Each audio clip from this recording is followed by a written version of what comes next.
Sometimes a clean sheet approach really isn't necessary when it comes to new car design. Take Peugeot's 308 family hatchback. It rides on the same platform as the 307 it replaced. It even looks much the same. It's simply more sophisticated. A big interior and an economical engine range are strong points. The styling is striking rather than pretty, and build quality looks strong, plus there's a high-class feel to the car's cabin. Having rather underachieved with their 307 family hatchback, Peugeot's designers were keen to make amends, adopting an evolutionary approach with this 308. Now, in the years since the 307 was introduced, diesel derivatives have assumed greater and greater importance, to the point where with this car they're expected to outsell their petrol counterparts. Hence the sheer effort expended in areas like refinement and low emissions during the development process. Now, the only downside of all the development needed to create this 308 is the extra weight that it's brought with it, all 62 kilograms to be exact.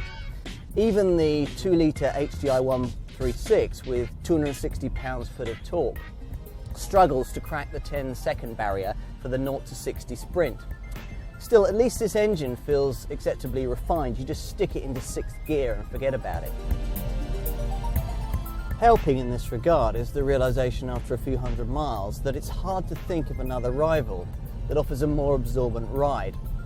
Now, the improved suspension responsible for this now makes cross-country dashes something to be looked forward to rather than to be avoided.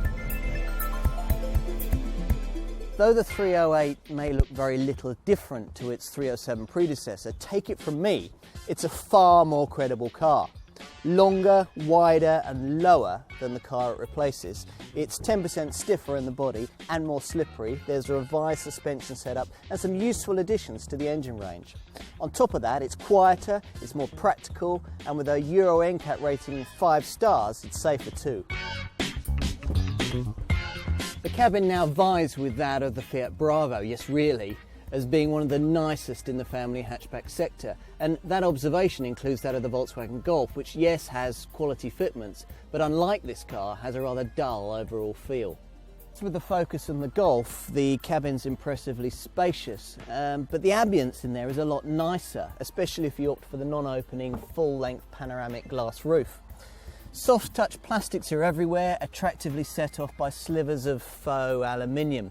And there's plenty of storage spaces as well, so the cabin's impressively practical. Prices lie in the usual £12,000 to £20,000 bracket for family hatchbacks. Now, there are 6 engine options for people considering a 308 to muse over. The entry-level petrol contingent employ Peugeot's VTI technology, which uses variable valve timing and lift to adapt the combustion process dependent on the demands being placed on the engine by the driver at any given time. The result is that the system offers you optimum performance when you want it and great fuel economy when you don't. For petrol buyers, things start off with a 95 brake horsepower 1.4 litre engine. Next step up is a 120 brake horsepower 1.6 litre engine, which offers the option of an automatic gearbox. If you really want to get fiery, then above that sits a 150 brake horsepower turbocharged THP 1.6 litre petrol unit, and that's the same engine that you'll find in the Mini Cooper S. Go for one of the HDI diesels, as I've done here, and there's a choice of a 1.6 litre version with either 90 or 110 brake horsepower, or a 2 litre 136 brake horsepower version that's capable of going from rest to 60 in 10.1 seconds. The greenest engine choice is the FAP particulate filter equipped 1.6 litre HDI, which achieves an impressive 60.1 miles to the gallon on the combined cycle. Perhaps more significantly, it dips under the significant 120 grams per kilometre barrier for CO2 emissions. The 2 litre HDI 136, also with a particulate filter to clean up its act, returns a very creditable 51.3 miles to the gallon, while the turbocharged 1.6 litre petrol lags behind a bit with 39.7 miles to the gallon, although that's still far from disgraceful. Insurance groupings, well, they range between groups 6 and groups 13.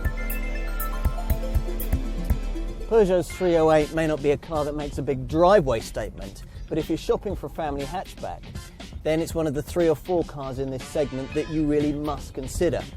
Now, other rivals may be sharper to drive or faster or return better residuals, but none offers a markedly superior all-round package. And if I was using such a car over longer distances, the keys for this Peugeot are the ones that I'd plump for every time.